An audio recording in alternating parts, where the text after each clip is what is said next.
নির্ঝর বাবুক স্বরে বলল, তেজ ভাই, আমার মাথায় না একটা বিষয় ঘুরপাক খাচ্ছে। তেজ ভ্রু কুঁচকে বলল, কি বিষয়? নীরা একবার তেজের দিকে তাকাচ্ছে তো আরেকবার নির্ঝরের দিকে। নির্ঝর বলল, সারফরাজ ভাই, সে যে আমাদের দুজনকে এখানে বসে থাকতে বলে বাবির সাথে রুমে গেলেন ফ্রেশ হওয়ার জন্য, এখনো আসলেন না কেন? ফ্রেশ হতে কারোর এত সময় লাগে নাকি? এত সময় কি করে লাগতে পারে? বিশেষ করে সারফরাজ ভাইয়ের মতো পাঞ্চুয়াল ও সিরিয়াস মাইন্ডের একজন মানুষের। এটাই আমি নির্ঝর পুরো কথা শেষ করার আগেই তেজ নির্ঝরের মুখ চেপে ধরল শক্তভাবে। অতঃপর দাঁতে দাঁত চেপে বলল, 24 বছরের দামড়া গরু হয়েছিস, এখনো পশ্চাৎদেশ থেকে বের হওয়া সব ঘুম মাথার ভিতরেই জমিয়ে রেখেছিস শালা। নির্ঝর ওভাবে থেকেই কেবল করছে। নীরা অবাক চোখে তাকিয়ে বলল, মেজো ভাইয়া, তুমি ছোট ভাইয়ের মুখ কেন চেপে ধরলে? আর ওভাবেই বা বলছো কেন ওকে? তেজ নীরার দিকে তাকিয়ে জোরপূর্বক হাসার চেষ্টা করে বলল, ওসব তুই বুঝবি না। যা নিজের রুমে গিয়ে গুঁড়া দুধ পানিতে গুলে ফিডারের বোতলে ভরে তা খা। তাহলে এই গর্দবের মতো মাথা ভর্তি কেবল গুই থাকবে না, গু পচে সারও হবে। নীরা ওর দু ভ্রু খানিকটা উঁচিয়ে বলল, মেজো ভাইয়া, তুমি সব সময় আমাদের দু ভাই বোনকে অপমান করো। এটা কিন্তু ঠিক না। গেলি? যাচ্ছি তো। এই বলে নীরা গাল ফুলানো অবস্থাতেই স্থান ত্যাগ করলো। তেজ তৎক্ষণাৎ নির্জরের মুখের ওপর থেকে হাত সরালে নির্জর দপ করে মেজের ওপর বসে জোরে জোরে নিঃশ্বাস ফেলতে ফেলতে বলল, আমার বিয়ের আগে আমার 40টা খাওয়ার শখ হয়েছিল তোমার, আগে বললেই পারতে। মরার জন্য সহজ রাস্তা পছন্দ করে দিতাম। এভাবে দম আটকিয়ে সময় নিয়ে মারার বেহুদা রাস্তা অন্তত চিন্তাতেও আনতাম না। তেজ খানিকটা বিরক্তি মিশ্রিত কণ্ঠে বলল, চুপ শালা। আমি তোমার ছোট ভাই। নির্ঝর খান আমার নাম। তোমার শালা নই আমি। না হতে পারা দুলাভাই। বেশি মুখ চালালে তোর মুখে সোজা আমার টয়লে। নির্ঝর হাত উঠিয়ে তেজকে থামিয়ে দিয়ে বলল, থাক, আর বলতে হবে না, বুঝে গেছি আমি। বিয়েটা কর, তারপর যদি কাউকে নিয়ে দিনে দুপুরে রুমের দরজা লক করিস, তখন তোর ইঙ্কি পিঙ্কি করা বের করে অবস্থা খারাপ করব আমি, মনে রাখিস। নির্ঝর ভ্রু উঁচিয়ে বলল, কেন? কেন? আমি আবার তোমার কোন পাকা আদানে মই দিলাম? তেজ হিসিয়ে বলল, ছোট বোনের সামনে নিজের মাথার সব গু ফ্লাশ মেরে মুখ নামক পশ্চাৎদেশ দিয়ে বের করলি যে, একটু আগে ভুলে গেছিস? নির্ঝর ব্যাবলা ক্লান্তে মুখে এসে বলল, ও ওই কথা। তারপরে নিজের কথার মানে নিজেই উপলব্ধি করতে পেরে নির্ঝর সঙ্গে সঙ্গে ওর জিহ্বায় কামড় বসালো। তেজ বলল, কি চান্দু, মাথা খুলেছে তাহলে এইবার? রিয়াকশন দেখে তো মনে হচ্ছে যে খুলেছে। নির্ঝর হে হে হে শব্দ করে হেসে বলল, নিশ্চিত ছোটবেলায় মা আমাকে হরলিক্সের ডেট এক্সপায়ার হয়ে যাওয়ার পর সেইগুলো ঘুঁটে খাইয়েছিল। তাই বুদ্ধির উৎপত্তি সঠিক সময়ে না হয়ে চোর পালানোর পর হয়। তেজ উফ বলে শব্দ করে নিঃশ্বাস ছেড়ে নিজের রুমের উদ্দেশ্যে হাঁটা ধরল। নির্ঝর গালের ওপর হাত রেখে তখনও ড্রয়িং রুমেই বসে আছে। সারফরাজ আর পিহুর অবস্থানরত রুম জুড়ে এই মুহূর্তে এক ধরনের নরম লজ্জা আর অদ্ভুত নীরবতা বিরাজ করছে।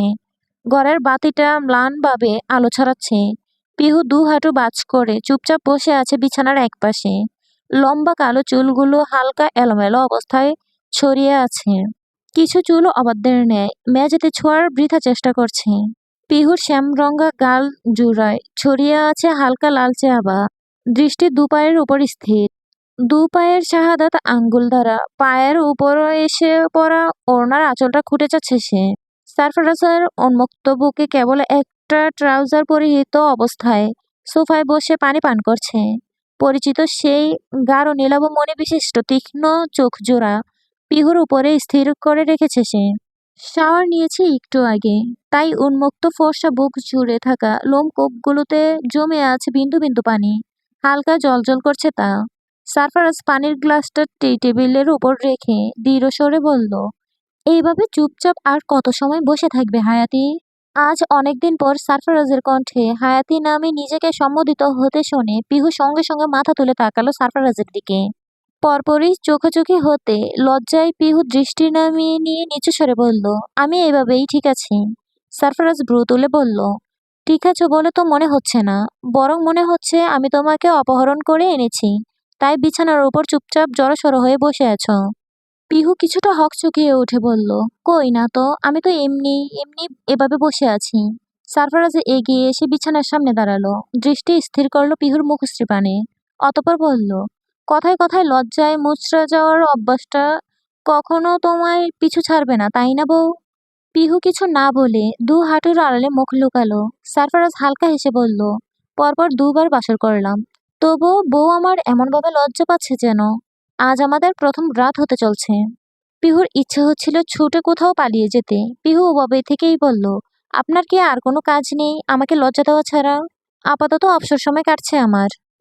আর এই অবসর সময়ে সব থেকে প্রিয় যে কাজটা সেটাই করছি এই মুহূর্তে আমি। আপনার ঠোঁট কাটা স্বভাবের জন্যই লজ্জা নামক শব্দটা আমার অভ্যাসে পরিণত হয়েছে। সারফারাজ ঠোঁট চেপে হেসে বলল, আমার স্বভাবের ঠোঁটও আছে জানতাম না তো। আর তা কাটলো কিভাবে? পিহু হাঁটুর বাজ থেকে মুখ তুলে সারফারাজের দিকে তাকিয়ে বলল, রং করতে বসেছেন? বসতে আর দিলে কই? কখন থেকে দাঁড়িয়ে আছি তো তোমার পাশেই। পিহু বিছানা থেকে নেমে দাঁড়িয়ে হাত খোপা করতে করতে বলল, নিন পুরো বিছানাটাই ছেড়ে দিলাম আপনার বসার জন্য। নিন পুরো বিছানাটাই ছেড়ে দিলাম আপনার বসার জন্য।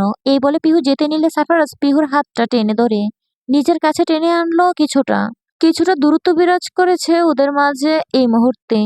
পিহু দুর্বল কণ্ঠে বলল, কি হলো? কই কিছু না তো। পিহু ওর দৃষ্টি নত রেখে বলল, ওয়াশরুমে যাব আমি।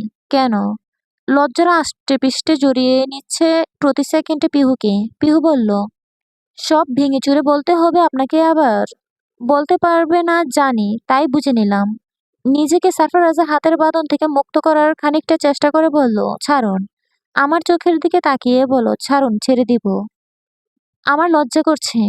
বিয়ের পর থেকে এখন পর্যন্ত আমার দিকে ঠিকভাবে তাকিয়ে কথা বলতে পারোনি তুমি। পিহু নিশ্চুপ। ওর বুকের ভিতরটা দুকবুক দুকবুক করছে যেন। সারফারাজ পিহুকে ছেড়ে দিয়ে বিছানায় বসে বলল, সময় থাকতে প্রিয় মানুষদের দু চোখ ভরে দেখে নিতে হয়। ভিতরে জমে থাকা সব কথা বলে শেষ করতে হয়। তার সামনে প্রাণ খুলে হাসতে হয়। প্রতিটা সেকেন্ড এমনভাবে কাটাতে হয়, যদি পরের সেকেন্ডটাই জীবনের শেষ সময় হয়, তখন যেন কোনো কিছু নিয়ে ভিতরে আফসোস জমে না থাকে। পিহুর সব লজ্জা টজ্জা মুহূর্তে গায়েব হয়ে গেল যেন। চোখ তুলে তাকালো সে সারফারাজের দিকে। অদ্ভুত লাগছে দেখতে পিহুর কাছে ওর সামনে বসে থাকা মানুষটাকে। পিহু একবার ডুব গিলে বলল, আপনার আগে আল্লাহ আমার মরণ কবুল করুক। সারফারাজ বলল, এমনও তো চাইতে পারতে আমাদের মৃত্যুটা একসাথে হোক, যেন কেউ কাউকে ছেড়ে থাকার কষ্ট একা অনুভব করে দুকে দুকে না মরে। সইতে পারবো না। নিয়তির লিখন কেউ কি জানে? ভাগ্যের চাকা যে কোনো সময় যে কোনো দিকে ঘুরে যেতে পারে। পিহু আর দাঁড়াতে পারল না সারফারাজের সামনে। ছুটে চলে গেল ওয়াশরুমের ভিতরে। দরজাটা লাগিয়ে দিল খানিকটা শব্দ করেই। সারফারাজ কিয়ৎক্ষণ সেখানে চেয়ে থাকার পর বিছানায় এলিয়ে দিল শরীরটা।